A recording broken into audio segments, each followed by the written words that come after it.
दिल्ली चुनाव में बसपा कुछ इस बार ऐसा करने वाली है जिसके बाद सब लोग चौंकने वाले हैं।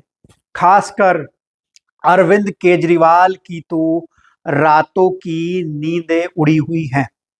जी हां साथियों, ऐसा मैं क्यों कह रहा हूं, आपको इस बात का अंदाजा लगने वाला है। नमस्कार, मेरा नाम है गौरव पाल। आपका स्वागत है हमारे इस नए वीडियो में।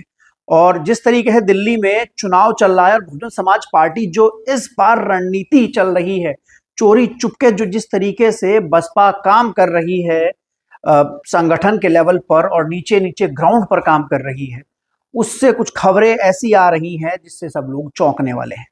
बहुजन समाज पार्टी जानती है कि इस समय संकट की घड़ी है। पार्टी की राष्ट्रीय जो मान्यता है उस पर खतरा मंडरा रहा है। आगे चलकर पार्टी के चिन्ह पर भी खतरा मंडरा सकता है।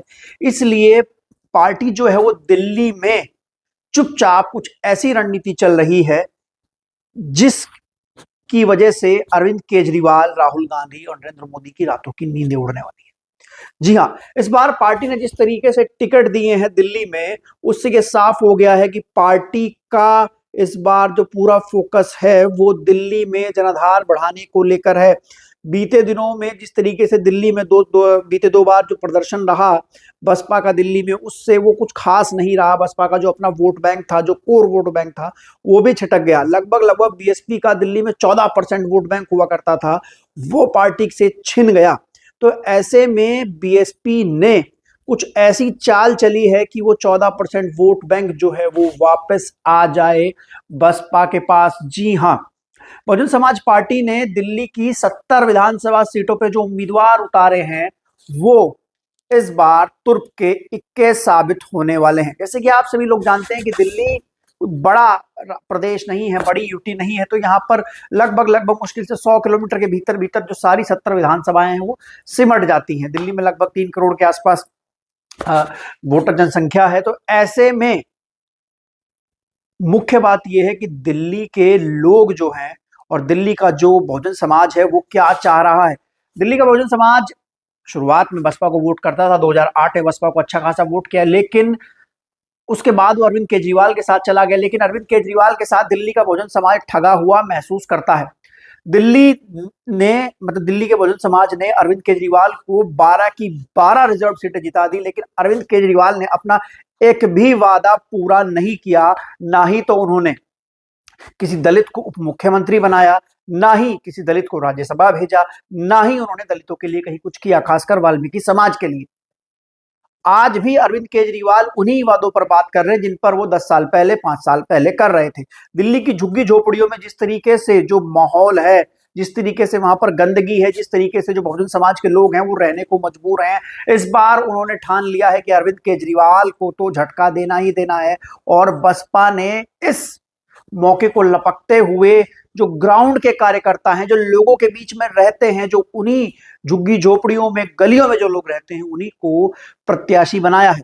अब ऐसे में बहुजन समाज पार्टी, जिसका 2020 में लगभग दिल्ली में 70 विधानसभा में 66% वोट था, ऑन एवरेज 1000 वोट भी पर सीट नहीं मिल रहे थे, इस बार बीएसपी ने कुछ ऐसी चाल चली है कि बीएसपी हर सीट पर 10-10, 15-15% वोट जो है वो अपने पाले में करने की कोशिश कर रही है। क्योंकि जो उम्मीदवार हैं वो उन्हीं लोगों के बीच के हैं जो सारी समस्याओं को जानते हैं, और वो समस्या सिर्फ वोटर की नहीं है, उम्मीदवारों की भी वही समस्या है। तो जब उम्मीदवारों की समस्या सेम है, जनता की समस्या सेम है, जब उन समस्याओं पर बात हो रही है, तो एक कनेक्शन जो है वो बन रहा है। जिस तरीके से युवा कार्यकर्ताओं को टिकट दिया गया है दिल्ली में बसपा द्वारा, जो 50% भागीदारी की बात की गई थी युवाओं की, वो चुनाव लड़ रहे हैं। तो ऐसे में बहुजन समाज पार्टी इस बार कमाल करेगी और दिल्ली में अरविंद केजरीवाल, जो कि लगातार बहुजन समाज के लोगों को ठगते आए हैं, उनके लिए इस बार बड़ी चुनौती बनकर बहुजन समाज पार्टी उभर रही है। अरविंद केजरीवाल जानबूझकर बसपा का नाम टीवी पर नहीं ले रहे हैं, जानबूझकर बसपा की बात नहीं कर रहे हैं, ताकि बसपा को और माइलेज ना मिल जाए। हालांकि आकाश आनंद अब तक 2 रैली कर चुके हैं दिल्ली में। उन्होंने लगातार जब रैली की तो ताबड़तोड़ अरविंद केजरीवाल के ऊपर हमले बोले, लेकिन अब उनकी रैली कल है, 26 तारीख को उनकी एक रैली जो है वो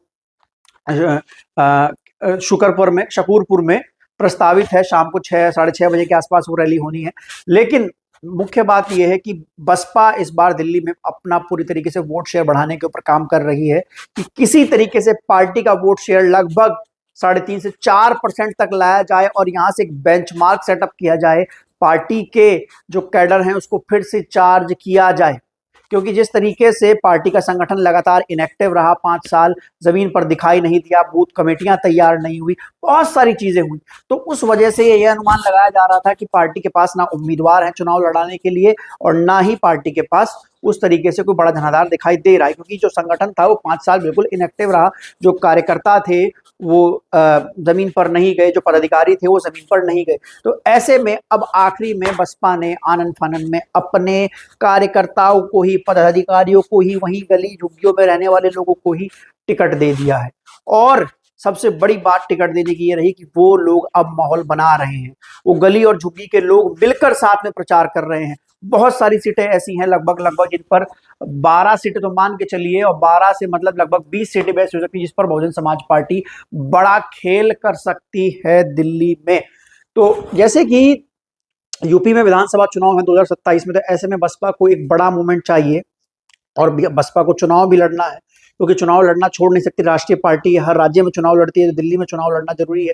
बसपा के सामने बड़ा संकट था कि किसको चुनाव लड़ाया जाए किसको नहीं, लेकिन फिर बीएसपी सुप्रीमो मायावती ने मान्यवर कांशीराम साहब का फॉर्मूला अपनाया और अपने ही कार्यकर्ताओं को मैदान में उतार दिया। अब इससे दो चीजें हो जाएंगी, जो पार्टी के पदाधिकारी बड़ी बड़ी बातें करते हैं जाकर, उनकी असलियत भी सामने आ जाएगी, और जो वोटर में एक गुस्सा होता है बाहर से किसी कैंडिडेट के आने का, वो गुस्सा भी नहीं रहेगा।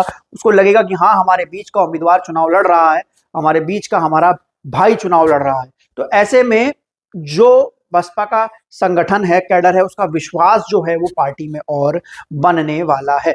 वही बात की जाए अरविंद केजरीवाल की, तो अरविंद केजरीवाल लगातार 12 रिजर्व सीटें जीती हैं, तो उसके बाद भी उन्होंने दलितों के लिए दिल्ली में कुछ नहीं किया।